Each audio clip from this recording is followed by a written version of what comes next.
ہم اپنے دیکھنے اور سننے والوں کو سلام کہتے ہیں اور باپ اور بیٹے اور روح القدس کے نام میں خوش آمدید کہتے ہیں۔ آج عام اتوار ہے پھر سے، اور یہ اس کا چوتھا اتوار ہے، اور آج کے دن آپ دیکھیں گے کہ چوتھے اتوار کو آپ سبز رنگ کا استعمال ہوگا التار پہ، اور فادر صاحبان کے جو کپڑے ہوں گے وہ بھی سبز رنگ کے ہوں گے۔ اور آج کی جو انجیل ہے وہ بھی ایک خاص انجیل ہے، اس کے بارے میں تو ہم بات کریں گے۔ تو میرا خیال ہے کہ ہم شروع کریں اس سے پیشتر کہ ہم کوئی اور بات کریں۔ تو پہلے آپ حوالے لے لیجئے۔ آج کی پہلی تلاوت ہے تثنیہ شرح، جسے استثنا بھی کہتے ہیں، اس کا 18واں باب 15ویں سے 20ویں آیت تک، اور اس کے بعد ہے زبور 95۔ یہ بڑا خاص زبور ہے، اور ہم لوگ جب بھی اپنی عبادت کرتے ہیں، جب ہم ہر روزانہ ہم اپنی تلاوت کرتے ہیں، تو اکثر یہ زبور جو ہے یہ پڑھا جاتا ہے، اور آپ بھی دیکھیں گے کہ اس کی کون سی خاص بات ہے۔ اور اس کے بعد جو تلاوت ہے رسولوں کا پہلا خط کرنتھیوں کے نام، اس کا 7واں باب 32ویں آیت سے لے کے 35ویں آیت تک۔ اور آج کی انجیل جلیل ہے مقدس مرکز کے مطابق اس کا پہلا باب 21ویں آیت سے لے کے 28ویں آیت تک۔ 21ویں آیت سے لے کے 28ویں آیت تک یہ اس کا پہلا باب ہے۔ تو آپ بائبلز لے آئیے، بلکہ آپ کو پہلے ہی لے آنی چاہیے تھی، اور اب ہم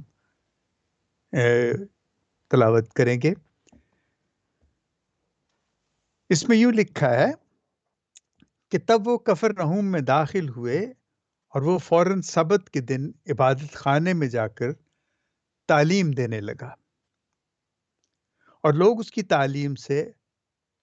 حیران ہوئے، کیونکہ وہ فقیوں کی مانند نہیں بلکہ صاحب اختیار کی طرح تعلیم دیتا تھا۔ اور ان کے عبادت خانے میں ایک شخص تھا جس میں ناپاک روح تھی، جس نے چلا کر کہا، اے یسوع ناصری، تجھے ہم سے کیا کام؟ کیا تو ہمیں ہلاک کرنے آیا ہے؟ میں تجھے جانتا ہوں کہ تو کون ہے، قدوس خدا۔ یسوع نے اس سے ڈانٹا اور کہا کہ چپ رہ اور اس میں سے نکل جا۔ تب ناپاک روح اس سے مروڑ کر بڑی آواز سے چلا کر اس میں سے نکل گئی، اور وہ سب حیران ہو کر آپس میں کہتے ہوئے بحث کرنے لگے کہ یہ کیا ہے؟ ایک نئی تعلیم با اختیار! وہ ناپاک روحوں کو بھی حکم دیتا ہے اور وہ اس کی مانتی ہیں۔ فوراً اس کی شہرت جلیل کے سارے علاقے میں پھیل گئی۔ انجیل جلیل کے وسیلے سے ہماری خطائیں معاف کی جائیں۔ اے مسیح، تیری ستائش ہو۔ دیکھیے، جیسے میں نے آپ سے پہلے عرض کی تھی کہ ہم اس سال مرکز کی انجیل جو ہے اس پہ ہم غور و خوض کریں گے، اس کی تلاوتیں کریں گے، اور ہم اس انجیل کو اس سال ختم کریں گے پڑھنے کے بعد۔ اب یسوع جو ہے وہ اپنی جو ظاہرہ زندگی ہے بپتسمہ کے بعد، جو اس کا اپنا مشن ہے، اس پہ وہ نکل کھڑا ہوتا ہے، اور وہ کہاں سے شروع کرتا ہے؟ وہ گلیل کے شہر کفرنہوم سے شروع کرتا ہے، کیونکہ خود یسوع ناصرت سے تھا، اور وہیں سے وہ اپنا مشن کا آغاز کرتا ہے۔ اور اس انجیل میں آپ دیکھیں گے کہ کیا چیز ہے جس کے بارے میں یہ انجیل بات کرتی ہے، اور کہ یسوع نے کیا شروع کیا، کیا کہنا شروع کیا، اس کا کیا مشن تھا۔ اس نے پہلی بات جو کہی ان کو، وہ کہی کہ وہ وقت آ پہنچا ہے، وقت جو ہے پورا ہو گیا ہے، کاہے کا؟ ان تمام پیشن گوئیوں کا جو یسوع مسیح کے بارے میں پرانے عہد نامے میں کی گئیں، ان کا وقت پورا ہو گیا کیونکہ وہ اب خود موجود ہوا تھا، اور اس کا مختصر پیغام کیا تھا؟ وہ یہ تھا کہ توبہ کرو، توبہ کرو کیونکہ خدا کی بادشاہی نزدیک آ گئی ہے۔ دیکھیں، یہ بظاہر تو ایک چھوٹی سی بات لگتی ہے، اس نے کہا توبہ کرو اور خدا کی بادشاہی نزدیک آ گئی ہے۔ جب توبہ کرتے ہیں خدا کی بادشاہی نزدیک آ گئی ہے کا کیا مطلب ہے؟ کہ تمہاری نجات نزدیک آ گئی ہے، اور اس نجات کے حصول کے لیے ہم نے توبہ کرنی ہے اور انجیل پہ ایمان لانا ہے، اور اس نجات کو ہمیں حاصل کرنے کے لیے یسوع کو مصلوب ہونا پڑنا، اس کی تمام تکلیفیں ہیں۔ دیکھیں، یہ جو انجیل ہے، یہ تمام چاروں انجیلوں میں سے یہ مختصر انجیل ہے، اس کے کل 16 باب ہیں، اور پہلے 8 باب جو ہیں اس میں آپ اس کی زندگی، اس کی تعلیم، یسوع کی تعلیم اور اس کے معجزوں کے بارے میں سنتے پڑھتے ہیں، اور جو دوسرا حصہ جو ہے وہ زیادہ تر یسوع کی اذیت اور اس کی تکلیفوں کے بارے میں اور پھر اس کے مصلوب ہونے کے بارے میں ہے۔ لیکن آج کا جو ہم یہ حصہ پڑھ رہے ہیں وہ بڑا ہی ایک عام سا، جیسے پہلے میں نے آپ سے کہا کہ اس میں دیکھنے میں بظاہر وہ یہ ہے کہ وہ کفرنہوم میں داخل ہوتے ہیں اور وہ سبت کا دن ہے اور وہاں کے وہ عبادت خانے میں داخل ہوتے ہیں۔ دیکھیں، یہ ہے کہ یہودیوں میں ایک ہیکل ہوتی ہے جو کہ یروشلم میں تھی سب سے بڑی، اس کے بعد یہ ان کے سیناگوگز ہوتی ہیں، چھوٹی چھوٹی ہیکلیں ہوتی ہیں، عبادت گاہیں ہوتی ہیں، جو شہروں میں اور گاؤں میں جہاں جہاں بھی ممکن ہے وہاں پہ یہ بنائی جاتی ہیں۔ تو یہ کفرنہوم میں کہ ایک علاقہ ہے جہاں یہ داخل ہوتا ہے، وہاں پہ وہ اب دیکھیے بڑا اس کا میں پڑھ رہا تھا تو مجھے بڑا عجیب لگا کہ وہ داخل ہوئے، وہ فوراً سبت کے دن عبادت خانے میں جا کر تعلیم دینے لگا۔ یہ مرکز ہے، مرکز کو پتہ نہیں کیا جلدی ہے، اس لیے اس کی انجیل بھی مختصر ہے۔ فوراً اس نے کہا کہ داخل ہوا اور اس نے جا کے تعلیم دینا شروع کر دی، اور یہ بڑی دلچسپ بات ہے کہ وہ تعلیم دینا شروع کر دی اور لوگ حیران ہوتے ہیں کہ یہ فقیوں کی طرح تعلیم، تو اس کی تعلیم کیا تھی؟ وہ کیوں فرق تھی دوسروں سے؟ اور ویسے اگر ہم عام حالت میں دیکھیں تو تعلیم ہوتی کیا ہے؟ یہ یسوع کس تعلیم کا آ، وہ اظہار کرتے ہیں؟ کون سی تعلیم ہے جو وہ لوگوں کو دینا چاہتا ہے؟ تو تعلیم کا اس کے تو بڑے گہرے معنی ہیں۔ عام طور پہ انگریزی میں سمجھتے ہیں ایجوکیشن، اور یہ اسکول سامنے آ جاتے ہیں، یونیورسٹی سامنے آ جاتی، لیکن اصل میں یہ جو سب کچھ ہے، اس کی 2-3 باتیں ہیں جو ہمیں اس پہ ذرا تھوڑا سا دھیان دینا چاہیے، کہ تعلیم جو ہے اس کا مقصد یہ ہوتا ہے کہ جو اپنی ہمارے جو علوم ہیں، جو ہمارے آباء و اجداد نے دریافت کیے، جو روایتیں بنائیں، جو اقدار بنائی، جو قدریں بنائیں، اور جو ہمارے رشتے ہیں، جو ہمارے تعلقات ہیں، کہ ان کو نسل در نسل آگے بڑھایا جائے، آگے پاس آن کیا جائے، دوسری نسلوں کو دیا جائے، تاکہ وہ ان چیزوں کو برقرار رکھیں اور اگر ہو سکے تو ان میں اضافہ کریں۔ یہ تو ایک حصہ۔ دوسرا حصہ اس کا یہ ہے کہ تعلیم اصل میں یہ لاطینی کا لفظ ہے ایڈوکارے سے، اس میں یہ بھی اس کا مطلب ویسے تو کہا جاتا ہے کہ تعلیم وہ ہے جو انسان میں تجسس پیدا کرے، جو انکویزیٹو بنائے انسان کو، اور جو تعلیم انکویزیٹو نہیں بناتی وہ تعلیم نہیں ہے۔ تو یقیناً یسوع جب تعلیم دیتا تھا تو وہ کیا تعلیم دیتا ہوگا؟ کیا وہی احکام جو موسیٰ نے دیے تھے وہی ان کو بتاتا تھا؟ یقیناً وہ بتاتا تو ہوگا، وہ بتانے کی میرا تو خیال شاید ضرورت بھی نہیں ہوگی، لوگوں کو علم تھا، تو وہ یقیناً کوئی فرق چیز بتاتا تھا، اور وہ فرق چیز یہ بتاتا تھا کہ یہ احکام جو ہیں یہ اس وقت تک بیکار ہیں جب تک آپ خدا سے محبت نہیں اپنے میں پیدا کرتے، اپنے پڑوسی سے اپنے میں محبت پیدا نہیں کرتے۔ اور یہ وہ چیز تھی جو شاید فقی و فریسی زیادہ زور دیتے تھے قانون پہ، احکامات پہ، حکموں پہ، لیکن یہ جو محبت کا بڑا حکم تھا کہ تم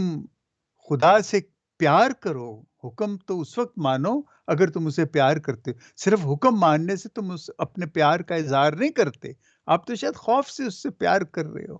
اور اگر اس سے پیار کرتے ہو تو پھر تو آپ محبت میں اس سے اس کے بھاگ بھاگ کے اس کے حکم مانو گے اور بڑے شوق سے اس کے حکم مانو گے. اور یہی یسوع جب ان کو بتاتا ہے تو ان کو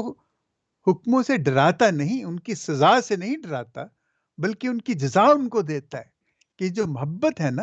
جب تم یہ کرو گے تو سب کچھ ٹھیک ہو جائے گا. اب دیکھیں لوگ جو اس کے پاس آتے تھے، یہ پہلا جو ہم واقعہ سنتے ہیں کہ جب لوگ جو حیران ہوتے ہیں کیونکہ اس کے پاس جو لوگ آئے، ظاہر ہے کہ پہلے ہی وہ ایک بدرو سے بھرا ہوا ایک شخص اس کے سامنے آ جاتا ہے، اور ابھی لوگوں کو شاید اس چیز کا علم نہیں تھا کہ یسوع کیا ہے، کون ہے.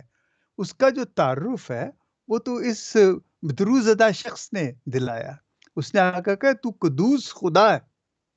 تو خدائے قدوس ہے، تو خدا کا پاک کیا ہوا ہے جو تو. اور یہ اتنی بڑی بات ایک ایسے شخص نے کہی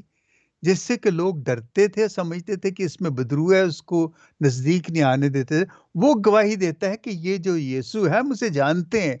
یہ تو قدوس خدا ہے.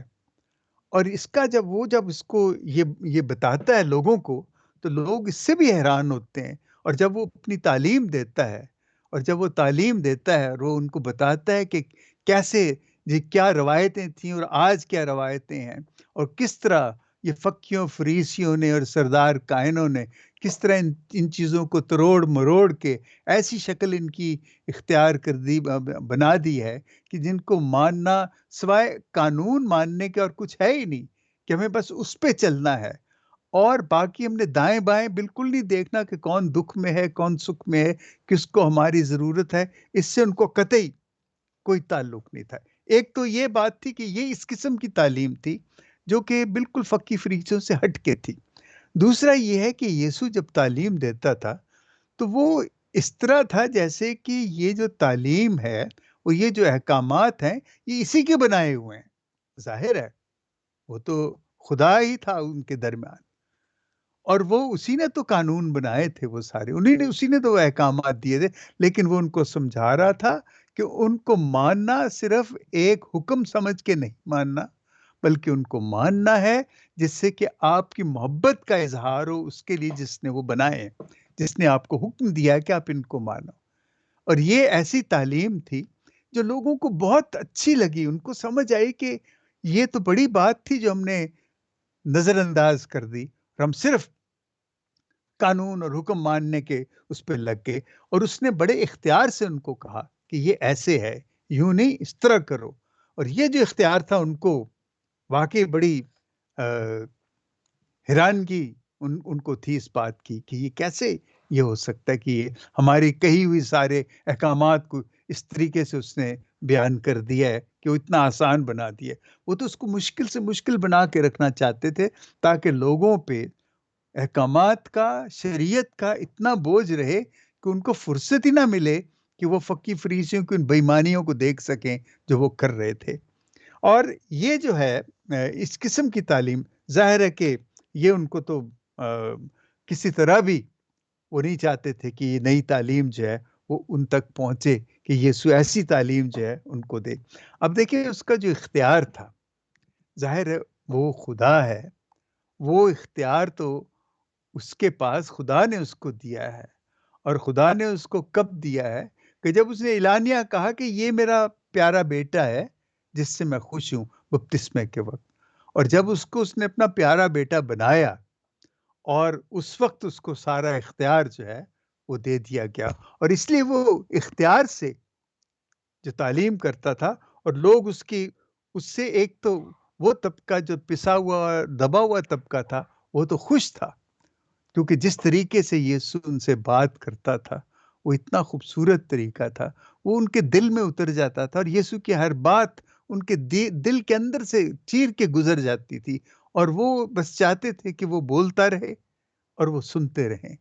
اور اس طرح کبھی فقی فریسیوں کے ساتھ ان کا یہ رویہ نہیں تھا. نہ انہوں نے کبھی ان کی آوازوں کو، ان کی نصیحتوں کو، ان کی تقریروں کو، یا ان کی جو ہوملیز تھیں یا جو واعظ تھے ان کو کبھی انہوں نے ایسے نہیں سنا تھا جیسے وہ یسوع کی باتوں کو سنتے تھے، اور یہ چیز جو تھی ان کو بہت تکلیف دیتی تھی کہ یہ کیسے ہے۔ دیکھیے میں نے بڑے لوگوں کو، بہت لوگوں کو یسوع کا کلام پیش کرتے سنا ہے، اور بہت اچھا کلام ہوتا ہے، مجھے بڑا اچھا بھی لگتا ہے، لیکن مجھے پھر بھی میں سوچتا ہوں کہ جس طرح یسوع کا کلام، یسوع جب بولتا تھا کہ وہ لوگوں کے دلوں میں اتر جاتا تھا، مجھے ابھی تک کسی ایسے نے متاثر نہیں کیا۔ صرف ایک دفعہ ہوا تھا کہ ہماری یہ Asia partnership for human development کی میٹنگ تھی کاریتاس کے حوالے سے، تو میں بھی تھا، تو ہم ٹوکیو میں ہماری میٹنگ تھی۔ تو اس دفعہ یوں تھا، پتہ مجھے سن یاد نہیں، شاید 83 84 یا 85 میں سے کوئی سال تھا۔ تو اس میں یوں ہوا کہ شام کو جب ہم کھانا کھانے بیٹھے، جس ریسٹورینٹ پہ ہم سب، جس ہوٹل میں ہم رہتے تھے، ٹھہرے ہوئے تھے، تو وہاں ٹی وی لگا ہوا تھا، تو اچانک وہاں پہ میں نے دیکھا کہ مدر ٹریزا مدر ٹریزا ظاہر اس سے کوئی انٹرویو لے رہا تھا۔ مجھے پتہ نہیں کہ کیا سوال اس نے کیا تھا، لیکن میں نے مدر ٹریزا کا وہ جواب سنا اور میں اس کو دیکھتا رہ گیا۔ اس نے اتنے پیار سے اور ایسے اچھے طریقے سے اس نے اس اینکر سے بات کی کہ میں حیران ہو گیا کہ یہ انسان ہے یا کیا ہے۔ اس نے کہا کہ جاپانی لوگ اتنے مخیر ہیں، اتنی خیرات کرتے ہیں، اتنے نیک دل ہیں۔ تو کہا کہ مجھے آج تک یہ بات سمجھ نہیں آئی کہ یہ کیوں کر ممکن ہے کہ 6 لاکھ مائیں جو ہیں وہ اپنے بچوں کو پیدا ہونے سے پہلے مار دیتی ہیں۔ اس نے یہ بات کہی اور وہ اینکر نے اپنا سر جھکا لیا، اور جس طریقے سے مدر ٹریزا نے وہ بات کی، اتنا ایسے وہ بات تھی کہ مجھے لگا کہ بس یہ باہر نکل آئے اور یہ ہم سے باتیں کرے۔ یہ میں ایسے آپ سے کہہ رہا ہوں کہ دیکھیں، یسوع جب تعلیم دیتا تھا وہ یقیناً اسی قسم کی تعلیم ہوگی، اس کا طریقہ ہوگا، اس کا انداز ہوگا کہ لوگ جو ہیں وہ ایسے، یہ تو بھی آغاز ہے، یہ تو پہلا باب ہم پڑھ رہے ہیں مرکز کا، ابھی تو اس نے چلتے جانا ہے آگے، اور پتہ نہیں کہاں کہاں کیا کیا ہونا ہے کہ یسوع کا جو تعلیم دینے کا طریقہ، جو اختیار تھا اسے، جو اس کو عبور حاصل تھا اپنے، کیونکہ اس کی تو اپنی چیزیں تھی یہ ساری، اور محبت کا تو وہ ایک پیکر تھا، وہ تو مجسم محبت تھا، اور وہ محبت جو تھی اس میں سے پھوٹ پھوٹ کے نکلتی تھی، وہ جو الفاظ اس کے منہ سے نکلتے تھے، وہ وہی کلمہ اس کے منہ سے نکلتا تھا، اور لوگوں میں وہ جب جاتا تھا تو وہ ان پہ اثر انداز ہوتا تھا۔ تو یہ ایسی تعلیم تھی جو یقیناً بڑی اوپر سے، جب اس نے وہ معجزہ کیا، اس میں سے وہ بدرو نکالی، تو اس بدرو کے نکلنے کا جو یہ جو معجزہ ہے، یا آپ کہہ لیں کہ یہ جو واقعہ ہے، اس سے یہ ہوا کہ لوگوں میں خوف بھی پیدا ہو گیا کہ یہ شخص تو بہت طاقتور ہے، اس میں تو بہت قوت ہے، اس کا تو بہت اختیار ہے، یہ تو بدروؤں کو بھی نکالتا ہے۔ اختیار والا جو اظہار تھا جو یسوع نے کیا بدرو کو نکال کے، یہ یقیناً سردار کائنو فقی فریسیوں کے لیے ایک بڑا چیلنج بھی تھا، کیونکہ وہ تو بدروؤں کو نہیں نکال سکتے تھے، ان کے پاس تو یہ طاقت نہیں تھی، یہ تو یسوع نے آ کے کیا، اور اس نے وہ بدرو نکالی، تو لوگوں کو ایک دم فرق صاف ظاہر نظر آنے لگا کہ فقی فریسی کیا ہے اور یسوع کیا ہے، اور یہ فرق جو ہے یہ فقی فریسیوں کو پسند نہیں آیا، ان کو بہت بہت برا لگا۔ دیکھیں، یہ بدروؤں کا اکثر مجھے پتا تھا کہ اس پہ ضرور بات ہوگی، لیکن میں اس پہ زیادہ کوئی بات کرنا نہیں چاہتا کہ وہ بدرو کیا تھی۔ میں تو یہ جانتا ہوں کہ وہ جو بدرویں نکالتے ہیں، میرا بڑا دل چاہتا ہے کہ وہ معاشی بدرو کو نکالیں، اقتصادی بدرو کو نکالیں، سماجی بدرو کو نکالیں۔ یہ اتنی بدرویں ہیں ہمارے ہمارے معاشرے میں، ان بدروؤں کو نکالنا اصل میں یہی اصل معجزہ ہے، اگر ہم یہ کر سکیں۔ میں نے دیکھا ہے کہ اکثر ہمارے بھائی جو ہیں وہ بڑے دعا گو ہوتے ہیں، بڑے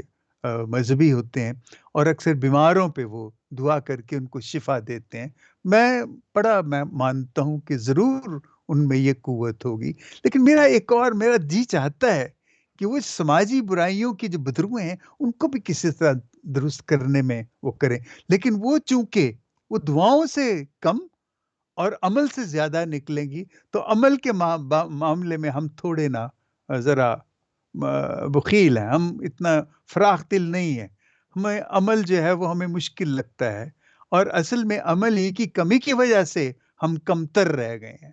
اگر ہم میں یہ عمل بھی ہوتا اور ہم اس طرح عمل کرتے، اور ان معاشی اور یہ جو سماجی اور اقتصادی اور یہ جو روحانی یا اس طرح کی جتنی ہماری بدروئیں ہیں، اگر ہم ان کے خلاف لڑنے کے لیے کھڑے ہو جاتے، ہم متحد ہو جاتے، تو آج ہماری کلیسیا کو دیکھیں، میں کبھی سوچتا ہوں اور مجھے بہت دکھ ہوتا ہے، آپ دیکھ لیجئے کہ اس وقت تھائی لینڈ میں ہمارے ہزاروں مسیحی جو ہیں وہ بے گھر، اتنی مشکل سے وہ زندگی گزار رہے ہیں، اور بہت سی جگہوں پہ وہ سب پاکستان سے نکلنا چاہتے ہیں۔ کیوں نکلنا چاہتے ہیں؟ کہ وہ اس معاشی ناہمواری یا سماجی ناہمواری اور ناانصافی اور جو مذہبی تفرقہ ان کے ساتھ ہوتا ہے اور جو نفرت کی جاتی ہے، وہ بیچارے اس کے ہاتھ سے پٹ کے بھاگے جا رہے ہیں، اور لیکن وہ جس حال میں ہیں ان کے پاس ابھی بھی کوئی ان کا پرسان حال نہیں ہے، کوئی ملک اتنی آسانی سے ان کا ہاتھ نہیں پکڑ رہا۔ تو ہم جو یہاں بیٹھے ہیں اس وقت، دیکھیں، میں تو یہ سوچتا ہوں کہ ہم تو اپنی کمفرٹ زون میں ہیں، ہم جس وقت نکل آئے شاید وہ بھلے وقت تھے کہ ہم یہاں پہ آ گئے، لیکن اب ضرورت یہ ہے کہ ہم جو ہمارے بھائی، میں یہ نہیں کہتا کہ ہم پاکستان سے لوگوں کو اٹھا کے تو یہاں لے، میں کہتا ہوں وہ لوگ جو گھر سے بے گھر ہوئے ہیں، جو دوسرے ملکوں میں پڑے انتظار کر رہے ہیں، ہمیں ان کی مدد کرنی چاہیے، کیونکہ وہ ان بدروؤں کا شکار ہیں، اور ہمارے پاس شاید یسوع جیسا وہ اختیار نہیں ہے، لیکن مجھے یقین ہے کہ اگر ہم اکٹھے ہو جائیں، اگر ہم اکٹھے ہو کے کوئی منصوبہ بنا لیں تمام ملکوں کے مسیحی، تو یقیناً کچھ نہ کچھ تو معجزہ ہو ہی جائے گا، لیکن یہ کرنے کی ضرورت ہے۔ مجھے بڑا اس وقت آتا ہے کہ ہم اور بدروؤں کو، اندیکھی بدروؤں کو تو ہم ایک دم ان کے بارے میں یقین کر لیتے ہیں، لیکن جو بدروئیں ہمیں نظر آ رہی ہیں ہم ان کے خلاف لڑنے کی ہمت نہیں کرتے۔ میری دعا ہے کہ ہم سب ان بدروؤں کے لیے ضرور کھڑے ہو جائیں، اور کسی طرح کوئی ایسا ذریعہ بنائیں کہ ان کے لیے کوئی کام ہو سکے۔ دیکھیں، ہم تو اس لیے میں یہ کہتا ہوں کہ اب جس عمر میں ہوں، بھلے میں کافی عمر رسیدہ ہو گیا ہوں، اب میری 76-77 سال عمر ہو رہی ہے، لیکن میں سوچتا ہوں کہ ہمارا جو آنے والا طبقہ، جو نیا نوجوان طبقہ ہے، ان کو میں ان سے درخواست کرتا ہوں کہ وہ کھڑے ہوں اور قوم کو متحد کریں، اور ہمارے نئے نوجوان جو پادری صاحبان ہیں، فادر صاحبان ہیں، وہ بھی اس بات پہ سوچیں کہ ہمیں مل کے کچھ ایسا کرنا چاہیے کہ ہم دیکھیں، یہ جو مہاجر ہونا جو ہے، یہ یسوع سے زیادہ اور کون جانتا ہے؟ وہ تو بھی کچھ مہینوں کا تھا، سال کا تھا کہ اس کو ناصرت کیا بیت لحم چھوڑ کے تو مصر بھاگنا پڑا تھا۔ تو یہ جو چیزیں ہیں ساری، ان کے بارے میں تو ہمیں سوچنا ہے کہ ان کو کیا تکلیف ہوئی تھی اور ہمیں کیا تکلیف، اس وقت ہمارے لوگوں کو کیا تکلیف، ہمیں کچھ نہ کچھ ضرور کرنا چاہیے۔ اور آج کی جو انجیل ہے، دیکھیں، چاہے کچھ بھی ہے اس میں، جیسے بھی ہے، لیکن میں تو بدروؤں کے حوالے سے اس ناانصافی اور اس ظلم کی بدرو، اس دباؤ اور تشدد کی بدرو کو میں کہتا ہوں کہ اس کے خلاف ہم ضرور کھڑے ہوں، اور ہم کوئی ایسے دعا، ایسے منتر، کوئی ایسے جادو ہم کریں کہ ہم ان پہ قابو پا سکیں۔ اور سب سے بڑا جادو تو یہ انجیل مقدس ہمارے ہاتھ میں ہے۔ اگر یہ ہمارے ہاتھ میں یہ کلمہ ہے تو پھر ہم متحد کیوں نہیں ہوتے، ہم اکٹھے کیوں نہیں ہوتے، ہمیں قوت کیوں نہیں بنتے کہ ہم کوئی ایسا راستہ اختیار کریں کہ ہم لوگوں کے لیے مدد کا کوئی ذریعہ بن سکیں۔ آمین۔ باپ اور بیٹے اور روح القدس کے نام میں، آمین۔